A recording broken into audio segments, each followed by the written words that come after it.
பிரகாஷ் பிராமணர்களும் பொதுமக்களும் பயன்படுத்தக்கூடிய புதிய ஆண்ட்ராய்டு ஆப். அன்புடையீர் அநேக நமஸ்காரங்கள்.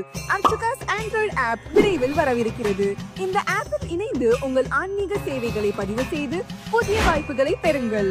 சிவாச்சாரியார்கள், பட்டாச்சாரியார்கள், பிரம்மஸ்ரீ சாஸ்திரிகள், சௌராஷ்டிரார்கள், இதர பிராமணர்கள், இதர தொழில் சார்ந்த பிராமணர்கள், ஆன்மீக சொற்பொழிவாளர்கள், பரதநாட்டிய கலைஞர்கள், மங்கள வாத்திய வித்துவான்கள், வர்ணவேலை, சிற்ப வடிவமைப்பாளர்கள், யாகசாலை அமைப்பாளர்கள், புஷ்ப ஜோடையாளர்கள், சமையல் கலைஞர்கள், திருக்கோயில் பூஜை பொருள் தயாரிப்பாளர்கள் மற்றும் விற்பனையாளர்கள், மர சிற்ப வேலைப்பாட்டாளர்கள், வஸ்திர தயாரிப்பாளர்கள் மற்றும் விற்பனையாளர்கள், அபிஷேக மற்றும் ஹோம திவ்ய பொருட்கள் தயாரிப்பாளர்கள், ஜோதிடம் மற்றும் வாஸ்து நிபுணர்கள். இந்த ஆப்பில் இணைவதால் உங்கள் ஆன்மீக சேவைகள் பலரால் அறியப்பட்டு புதிய சந்தர்ப்பங்கள் கிடைக்கும். உங்கள் தொழில் சார்ந்த விவரங்கள் மற்றும் விசிட்டிங் கார்டு 7305152376 என்ற வாட்ஸ்அப் எண்ணிற்கு பகிருங்கள். இந்த தகவலை உங்கள் நண்பர்கள் மற்றும் குடும்பத்தோடு பகிர்ந்து அனைவரையும் பயனடைய செய்யுங்கள். மேலும் விவரங்களுக்கு கால் 9790411240.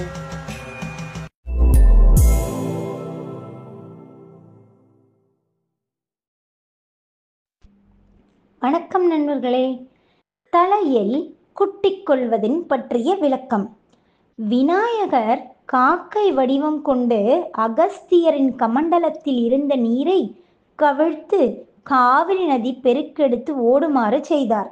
பின் காக்கை வடிவம் நீங்கி சிறுவனாய் மாறி அவரது முன்னே நின்றார். சிறுவனது தலையில் குட்டுவதற்காக அவனை துரத்தி சென்றார் அகஸ்தியர். அகத்தியர் அருகில் வந்ததும் விநாயகர் தமது உண்மை வடிவில் காட்சியளித்தார். குட்டுவதற்கு ஓங்கிய கையால் தம் நெற்றியில் குட்டிக்கொண்டு விநாயகரிடம் ஒரு கோரிக்கையை வைத்தார் அகஸ்தியர். உங்களது முன்னர் நெற்றியில் குட்டிக்கொண்டு வழிபடும் மெய்யன்பர்களின் குறை தீர்த்து அருள் புரிய வேண்டும் என்று அகஸ்தியர் வேண்டினார். விநாயக பெருமானும் அவ்வாறே செய்வதாக வாக்களித்தார். அதன்படி கோவிலில் விநாயகர் முன்பு தனது தலையில் குட்டிக்கொண்டு விநாயகரின் அருளை பக்தர்கள் பெறுகிறார்கள். தலையில் குட்டிக்கொள்ளும் இடத்தில் முன் தலையில் இரு புறங்களிலும் டெம்போரால் லோப் உள்ளது. இது தலையின் கோயில் என்றும் அழைக்கப்படுகிறது. டெம்போரால் லோப் என்பது மூளையின் இடது மற்றும் வலது பக்கங்களில் உள்ள ஒரு ஜோடி பகுதி.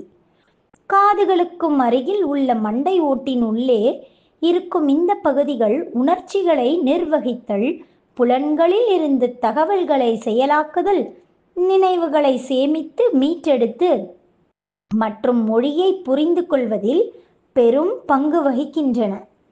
இந்த இடத்தில்தான் ஞாபக சக்தியை தூண்டும் நாடிகள் அமைந்துள்ளன. இந்த இடத்தில் குட்டிக் கொள்வதால் இந்த நாடிகள் தூண்டிவிடப்படுகிறது.